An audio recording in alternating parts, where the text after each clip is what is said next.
Démarrage des travaux de réhabilitation de l'aéroport de Bandundu-Ville et Kikwit par le gouverneur. Et puis, lancement officiel de la semaine de l'allaitement maternel toujours au Kwilu, dans le Kikwit. C'est le ministre provincial qui a procédé au lancement officiel de cette activité. Très heureuse de vous retrouver dans Soir Actualité 19h sur la RTNC, votre chaîne nationale. Le débat général de la 80e session ordinaire de l'Assemblée générale des Nations Unies a débuté hier à New York. Le premier jour, le président de la République, Félix Antoine Tshisekedi Tshilombo, a été parmi les chefs d'État qui ont prononcé leur discours. À la tribune des Nations Unies, le chef de l'État a axé son discours notamment sur la persistance des conflits à travers le monde, particulièrement en République démocratique du Congo. Images et commentaires au cours de nos prochaines éditions. Depuis quelques jours à Kinshasa, le franc congolais enregistre une légère appréciation face au dollar américain. Le taux d'échange est passé de 28 000 francs à 26 000 francs congolais pour 10 dollars américains. Nos reporters ont sillonné la capitale. C'est un premier pas qui sera probablement suivi par d'autres pour soulager le vécu quotidien de la population. Hier, à 28 500 francs congolais, les francs congolais s'échangent depuis le week-end dernier à 27 000 francs congolais contre les dollars américains. Sur le marché parallèle, il a atteint 27 500 francs congolais pour un dollar, soit une hausse d'appréciation de la devise congolaise de 3,5%. Sur le plan des prix, le ministère de l'économie relève une stabilité sur certains produits. La population salue toutes ces mesures en faveur du franc congolais, en espérant encore mieux. Nous apprécions fortement que notre monnaie puisse s'affermir face aux devises étrangères. Nous réitérons notre soutien à cet effort du gouvernement. Nous demandons que le gouvernement fasse tout ce qui est à son pouvoir pour renforcer cette appréciation. Si ça peut encore descendre, que ça descende, mais aussi que nous puissions voir les effets d'entraînement de cette appréciation de notre monnaie, notamment dans la réduction des prix. Notre gouvernement doit faire un effort pour que nous puissions exporter nos propres produits davantage, pour que notre monnaie puisse être plus solide. On salue cette initiative de la Banque centrale que le dollar est baissé, parce qu'on sait qu'après va s'en suivre la baisse également des prix des denrées alimentaires. Mais le problème est que la Banque centrale devrait mieux communiquer, que l'on ne puisse pas se retrouver sur cette confusion que l'on retrouve des taux d'ici et ailleurs. Les taux n'est pas stabilisé, il y a d'autres personnes qui utilisent justement. Donc la Banque centrale devrait tout simplement mieux communiquer à la population pour qu'il y ait la cohérence de prix lorsqu'on sait que le taux est fixé à autant. Ce n'est pas tout le monde qui a la chance de se rendre à la Banque centrale, mais s'il y a une communication de masse qui est bien faite, alors tout le monde saura que le taux est fixé à autant et on va justement s'en résoudre au taux fixé par la Banque centrale. Cette baisse intervient dans un contexte où la devise américaine influence fortement la bourse et les quotidiens des Congolais, notamment à travers les prix de biens et services. Une telle évolution pourrait soulager tant soit peu les familles qui font face à une augmentation des prix sans respect de la réglementation. Pour la mise en place d'une stratégie de gestion des risques et des catastrophes naturelles. Face à cet impératif, la vice-ministre de l'Intérieur, Eugénie Tshilakamba, a procédé à l'ouverture d'un atelier qui a réuni plusieurs experts nationaux et internationaux.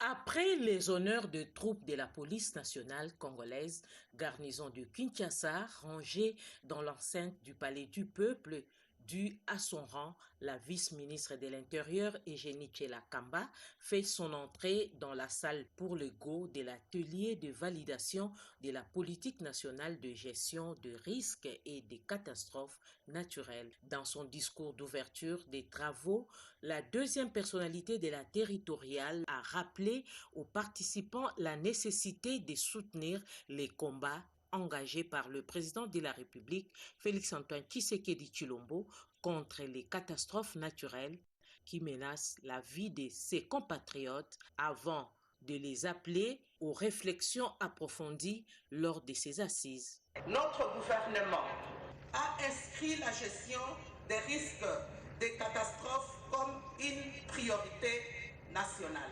Sous la haute impulsion du président de la République, chef de l'État, son Excellence Félix Antoine Tshisekedi Tshilombo, à qui je rends un vibrant hommage. Le représentant adjoint de la MONUSCO a fustigé les phénomènes d'érosion dans plusieurs villes suite au manque de la politique de prévention et tant d'autres.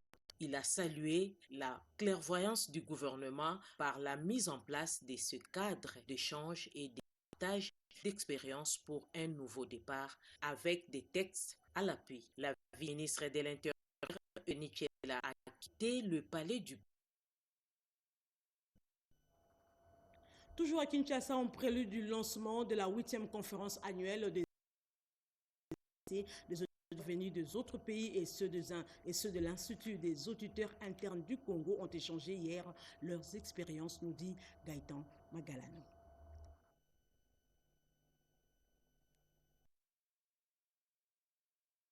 De la nuit dans ce cadre, les auditeurs de l'Institut des auditeurs internes du Congo échangent quelques mots à quelques heures de la tenue à Kinshasa de la 8e conférence annuelle des auditeurs internes de la RDC.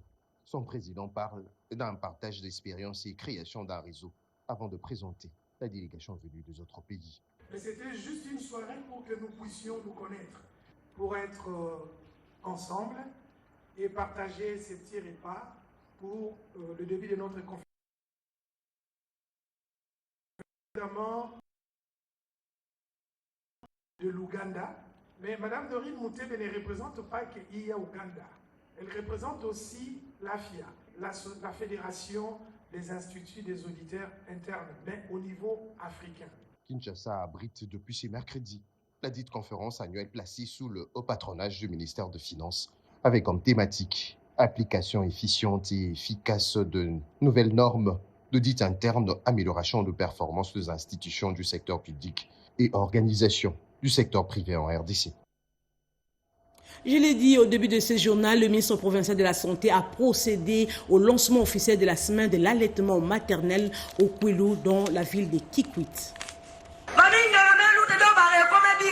La République démocratique du Congo, à l'instar d'autres pays du monde, célèbre chaque année au mois d'août la Semaine mondiale de l'allaitement maternel. Cette activité importante a été lancée par le ministre provincial en charge de la Santé, son Excellence Robert Dinsodi, le 20 septembre dernier à Kikwit pour la province du Kwilu. Thème retenu, prioriser l'allaitement, créer des systèmes de soutien durable. Dans son message, le Dr Alphonsine Moubouamulu, coordonnatrice provinciale Pronanit Kwilu, a indiqué que cette campagne vise à mobiliser les acteurs à s'impliquer dans la création des réseaux de soutien solides, à renforcer les pratiques publiques favorables à l'allaitement. Il est réparti en 3 grandes composantes, à savoir 1. La mise au sein à l'aide qui suit l'accouchement. 2. L'allaitement maternel exclusif à l'âge de 6 mois. 3. L'allaitement continue jusqu'à l'âge de 2 ans et plus. L'allaitement au sein de tous les nourrissons jusqu'à 24 mois permettrait de sauver plus de 820 000 enfants de moins de 5 ans dans le monde chaque année. Pour le ministre de la Santé, l'allaitement maternel est un acte vital pour la survie, la croissance et le développement de l'enfant. Je déclare officiellement ouverte la Semaine mondiale de l'allaitement maternel 2025 dans la province du Kwilu. Direction au Katanga où les militants de l'Alliance des nationalistes pour un Congo émergent ont été sensibilisés sur les différentes formes institutionnelles qui comptent initier à la Chambre haute du Parlement le sénateur Norbert Bassengizi. En mission d'itinérance dans le Grand Katanga, le président national et fondateur du parti politique Alliance des nationalistes pour un Congo émergent, l'honorable sénateur Norbert Bassengizi Katintima a présidé une matinée politique à Lubumbashi. Devant une foule compacte constituée de militants venus de tous les 4 coins du Haut-Katanga, l'autorité morale de l'ANC est passée au peigne fin sur les différentes réformes institutionnelles qu'il compte initier à la Chambre haute du Parlement congolais. Il y a également la rétrocession.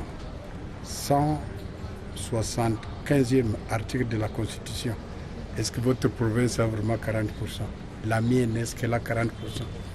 Mettons-nous à table avec l'article 181 aussi de la guerre de péréquation pour rediscuter combien on doit remettre réellement à la province au lieu que les gouverneurs, les députés, la population souffre. Pourtant, on produit et les choses n'arrivent pas. Il faut renégocier ça. Fort de ses expériences politiques et électorales, l'honorable sénateur a boosté le mental et nourri le moral de ses troupes afin d'affûter les armes pour se ranger en ordre utile aux différentes échéances électorales de 2028.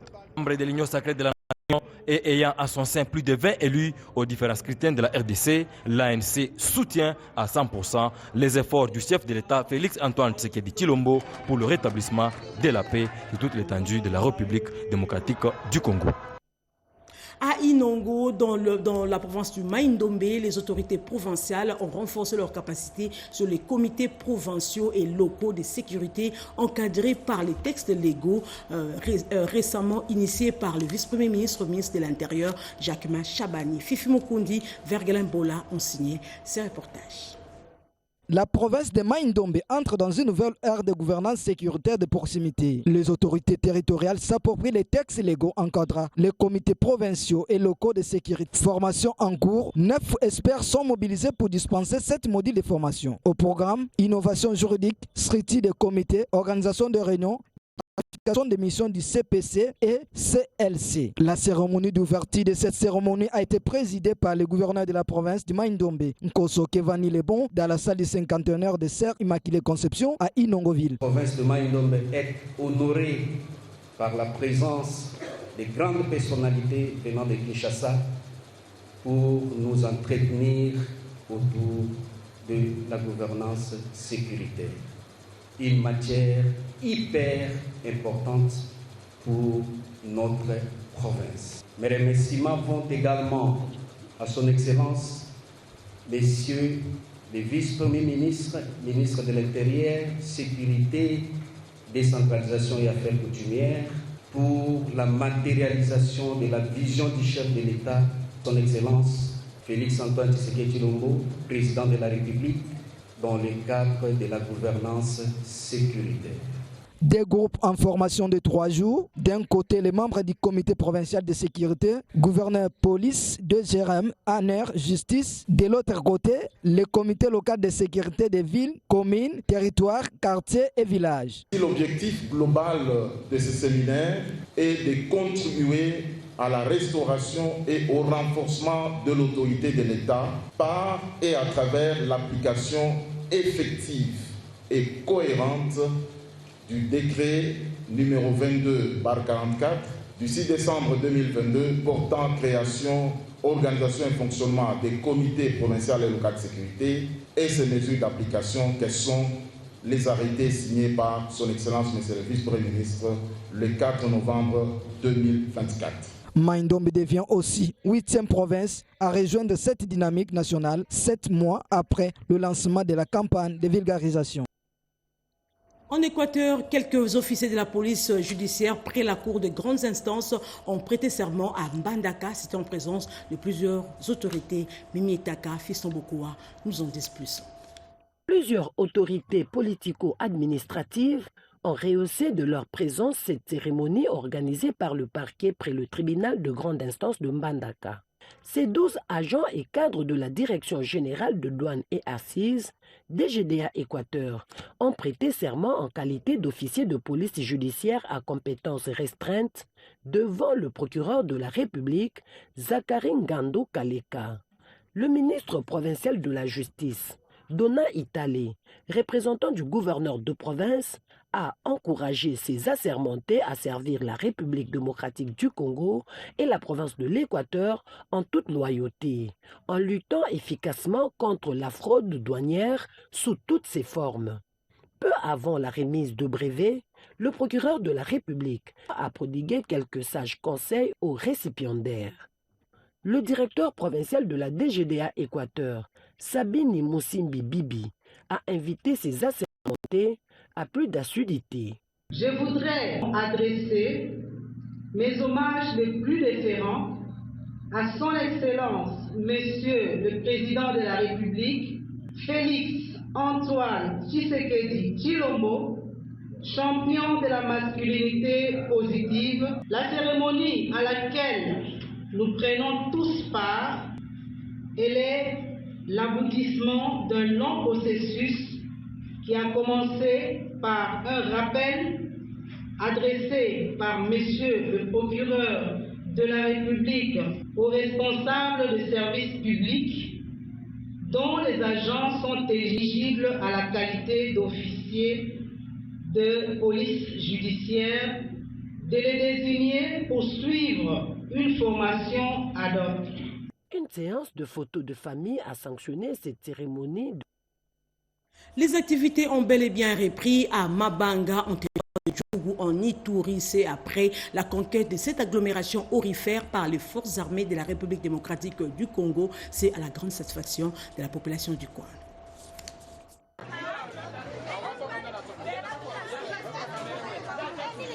Ces drapeaux flottent au cœur de l'agglomération aurifère de Mabanga. Nous sommes en chef-lieu de Mambisa, en territoire d'Ndjougou.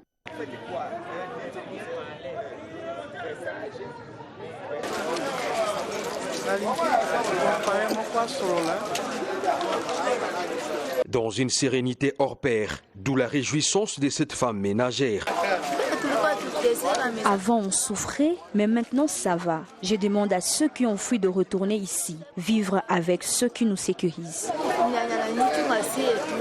Un leader d'opinion dans ces centres de Mabanga appelle ceux qui détiennent encore les armes à pouvoir les rendre. Qu'ils les remettent dans l'immédiat parce que le gouvernement a ce pouvoir de protéger la population. Les armes circulaient, oui. C'était ce groupe-là qui circulait avec ça, appelé autour de face le mouvement. Ingénieur Jules Baïmouka, un opérateur économique dans la zone, en a profité pour encourager les commandants des opérations et gouvernants militaires de l'Ituri, le lieutenant-général Luboyanka Chamadjoni, pour avoir contrôlé avec ténacité les sites miniers dans la zone. Ça nous fait une grande joie et nous apprécions à sa juste valeur cette mission. C'est une mission que nous voulons d'ailleurs féliciter le commanditaire de la mission, son Excellence, Monsieur le gouverneur de la province, parce que ça permet de lever les équivoques. Nous sommes en train de remplir nos droits vis-à-vis de l'État et nous avons des services de l'État avec qui nous collaborons, nous travaillons normalement. Et donc, cette mission est la bienvenue. La zone de Mabanga est contrôlée et consolidée du jour au lendemain par les forces de défense et de sécurité après les opérations militaires des grandes envergure. Plusieurs miliciens se sont également rendus avec leurs armes au nom de la paix, répondant à l'appel patriotique du président de la République, Félix Antoine Tshisekedi Tshilombo, défenseur des intérêts vitaux du peuple congolais. Au Kwilu, les travaux de réhabilitation de l'aéroport de Bandundu-Ville et Kikwit ont été lancés par le gouverneur. Ces travaux seront supervisés par l'Office des routes. Reportage.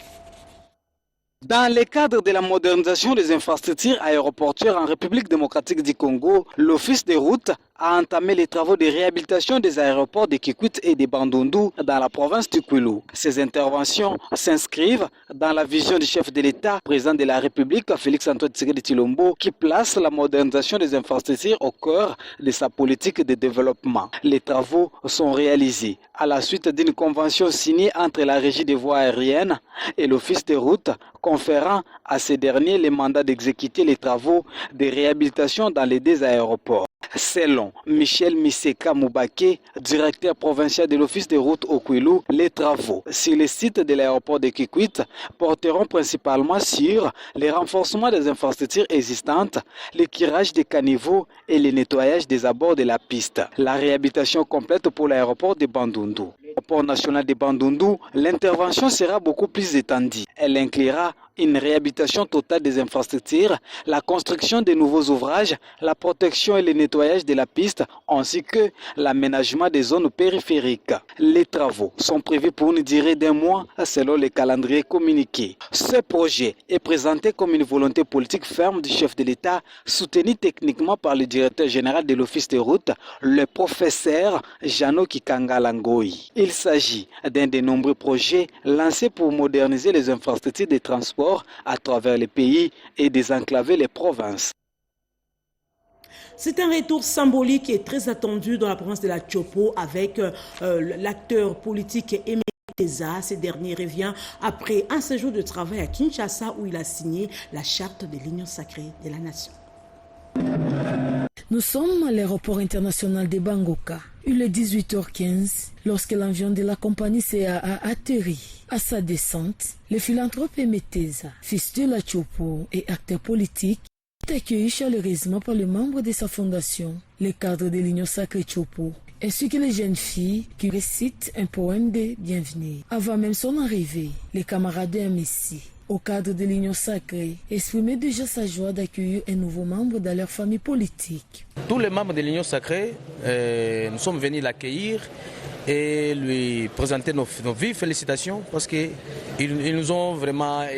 a vraiment choisi les bons côtés de l'histoire. Nous lançons seulement à toute personne de bonne foi qui veulent vraiment accompagner de l'État, ils doivent venir rejoindre l'Union sacrée comme l'autre venait de le faire, et Meteza, le boss, et vient de manifester. Alors, il y a tant d'autres qui suivront après ici. La journée s'est poursuivie au village où un concert populaire est organisé pour remercier le président de la République, Félix-Antoine Tshisekedi Tshilombo. C'était Meteza dans l'Union sacrée. Très ému, il s'est adressé à la foule. La contre dans l'Union sacrée, la combo de la fondation Aimé Teza. Le parti Beto a élu du peuple pendant 10 ans. Cueilli en liesse, Aimé Teza s'engage désormais à porter haut les couleurs de l'Union sacrée pour le développement de la Tchopo. Le ministre provincial de l'Intérieur, Justice, Sécurité, Affaires coutumières a procédé à la visite du stock de 1000 pièces par produit portant sur identification numérique des motocyclistes de la ville province de Kinshasa. L'identification numérique de motocyclistes à Kinshasa n'est plus qu'une question de temps. Illustration avec la descente sur les installations de la FONAC du ministre provincial de l'Intérieur, Justice, Sécurité et Affaires coutumières, Thierry Kabouya. Sur place, le numéro 1 de la justice quinoise a été soumis à un exercice de découverte du stock de pilotage de matériel d'identification numérique de motocyclistes arrivés il y a quelques jours passés.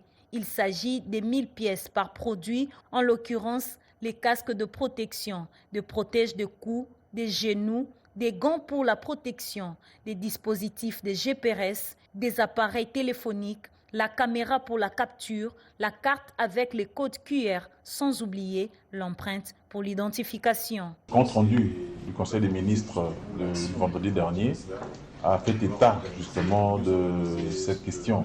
Donc nous sommes déjà fixés l'objectif d'aller dans le sens de l'identification biométrique des acteurs de transport de ces secteurs.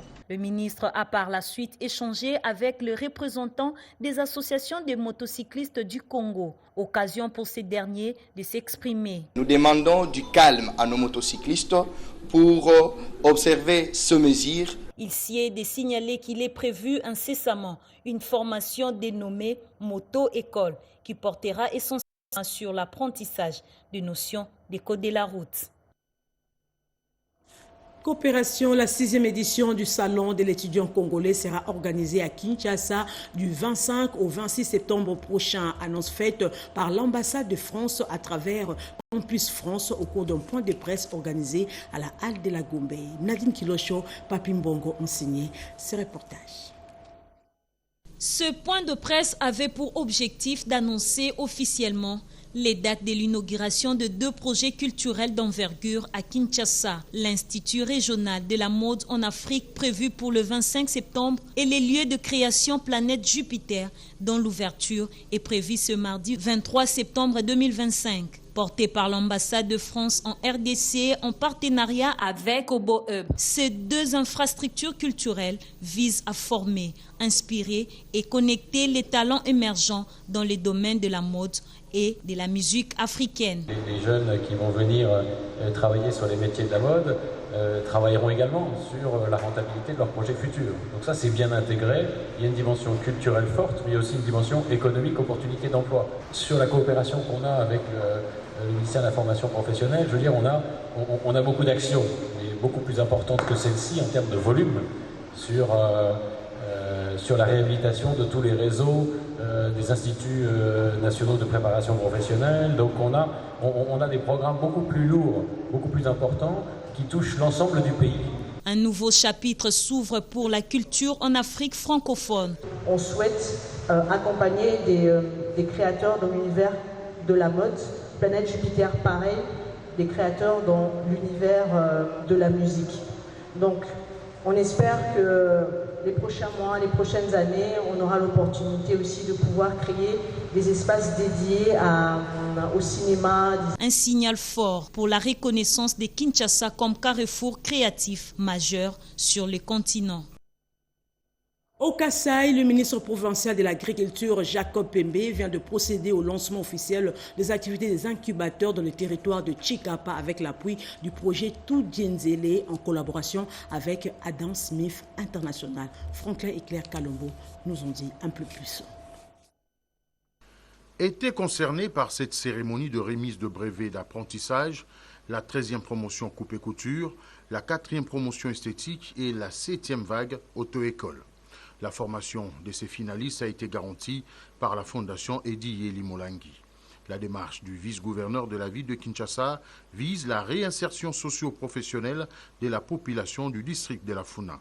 La conseillère au ministère des Affaires sociales, Blondine Massamba, a invité les lauréats à faire valoir les compétences acquises avant de remercier le vice-gouverneur de la ville de Kinshasa, Edi Yeli Molangi, pour sa contribution dans la transformation de ses concitoyens. Faites de vos compétences une source d'opportunité, de créativité et de développement. Et a opté pour le développement personnel.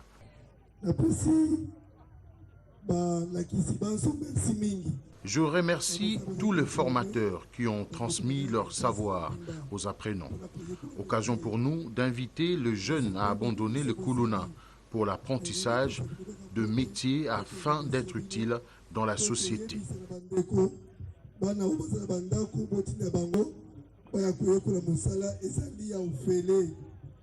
S'en est suivi la remise proprement dite de brevets. L'assistance composée notamment de membres de famille a jubilé cet instant. Corrigez avec moi, vous venez là de suivre l'activité du vice-gouverneur de la ville-province de Kinshasa. Poursuivons ce journal. Au Kasaï, le ministre provincial de l'Agriculture vient de procéder au lancement officiel des activités des incubateurs dans le territoire de Chikapa avec l'appui du projet Tudienzele en collaboration avec Adam Smith International. Dans le cadre de la mise en œuvre du projet Tudienzele qui, dans son volet qui vise le développement économique des ménages vulnérables, Jacob Pembe, ministre provincial de l'Agriculture, vient de procéder ces jours à Kamonia au lancement officiel des activités des incubateurs en présence des différents invités. Maury Touré, responsable de la composante moyens de subsistance et revenus au niveau du projet Tudienzele, revient ici sur les grandes lignes de cette activité. Les activités des incubateurs visent à renforcer les capacités des entrepreneurs locaux, notamment les jeunes et les femmes. L'incubateur va les accompagner dans tout le processus jusqu'à ce que vraiment les entreprises puissent être fortes et qu'elles puissent voler de leurs propres ailes. Pour sa part, Jacob Pembe, qui a présidé cette activité, exhorte les entrepreneurs à bien mettre en application toutes les leçons apprises. Le projet Tudienzele, je l'ai toujours soutenu parce que quand il promet, il réalise. Il a été pour le bien-être de la population kassaïenne. C'est ça le grand souci. Et ici, il s'agit d'un incubateur qui a pour mission d'accompagner les entrepreneurs. C'est juste lutter contre la pauvreté. Donc, pérenniser même ce qu'ils sont en train de faire. Rappelons que les activités de l'incubateur qui viennent d'être lancées ces jours à Kamonia est le fruit d'un partenariat entre l'ONG IADER et les projets Tudienzele en collaboration avec Adam Smith International qui bénéficie du financement du gouvernement américain. À Lomami, un atelier de la mise en œuvre d'un cadre de concertation des acteurs de la chaîne des valeurs de maïs et de manioc dans la zone Kasaï a été organisé à Kabinda par le projet d'appui au développement rural inclusif et résilient. Les participants étaient constitués des acteurs des services techniques étatiques, les ONG, les associations des femmes, les coopératives agricoles, les petits producteurs, les coopératives d'épargne, les transporteurs ainsi que les commerçants. Au cours de cet atelier, 5 thématiques ont été analysées et développées par les participants réunis en 5 groupes, notamment la cartographie des parties prenantes et diagnostic des chaînes de valeur, le renforcement de la collaboration et création d'une plateforme pérenne, le développement d'une vision et objectif, l'accès au marché et au financement, et enfin, établir un circuit sémencier autonome. Antoine Roger Mounoudi Kanoussou, responsable chargé de suivi et évaluation, genre et ciblage au sein de la coordination provinciale PADRIR, donne des précisions quant aux résultats attendus. Nous voudrions que ces participants qui sont répartis à travers les 5 thématiques qui ont été ciblées pour des raisons évidentes, se mettent ensemble pour harmoniser les différents ou les difficultés qu'ils éprouvent et qui les empêchent à œuvrer ensemble pour le développement du secteur agricole. Aujourd'hui, on a besoin de certaines livrables.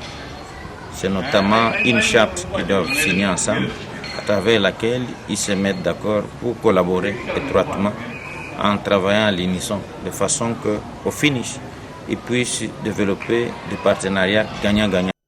Signalons qu'ici, dans le cadre de la lutte contre l'insécurité alimentaire, que PADRIR vient en appui et encadrement des coopératives agricoles et rurales pour le développement du secteur agricole avec l'appui de ses partenaires financiers, dont le FIDA, la BDA ainsi que l'OFIDI. Et pour terminer, au Lualaba, plusieurs quartiers de la commune de Dilala ont été desservis en eau potable. C'est grâce à l'implication de la bourgmestre de cette entité, Françoise Mangoueji. Dans un futur proche, plus de 135 000 habitants résidant au quartier Kanina vont avoir accès à l'eau potable en minimisant le coût ainsi que la distance à parcourir pour s'approvisionner. Grâce à Françoise Mangoueji, ce droit fondamental sera accessible à un coût abordable pour la majorité de la population de ce coin de la commune de Dilala. Une vingtaine de puits à usage domestique sont disséminés dans différentes cellules de Kamina. En attendant le lancement officiel de ces ouvrages d'intérêt communautaire, les bénéficiaires saluent le geste. Auparavant, on souffrait pour avoir de l'eau, on partait de ces côtés du marché, c'est vraiment trop loin. Maintenant, pour le moment, ça va très bien. La personne qui a initié ce projet, c'est Madame Françoise, à qui nous disons merci de nous avoir aidés. Parce que nous, étant que femmes, on souffrait vraiment. Maintenant, grâce à ces projets qu'elle a initiés pour nous, nous lui disons sincèrement merci. Alors qu'une personne sur 3 dans le monde n'a pas accès à l'eau potable, Françoise Mangoueji intensifie des gros efforts pour répondre à la vision du chef de l'État, Félix-Antoine Tshisekedi, qui place l'homme au centre de ses actions. Ces puits de forage et une accès à l'eau voulue par le gouverneur de la province du Lualaba, Fifi Masuka Saini. Ainsi s'achève ce journal des 19h, coordonné par Mireille Ndeke Ami, réalisé par Pascal Sicho et Ramadan Poki. Nerio Lemo était derrière la caméra. Merci de nous avoir suivis. L'actualité, c'est tout à l'heure avec Anita Lombois dans une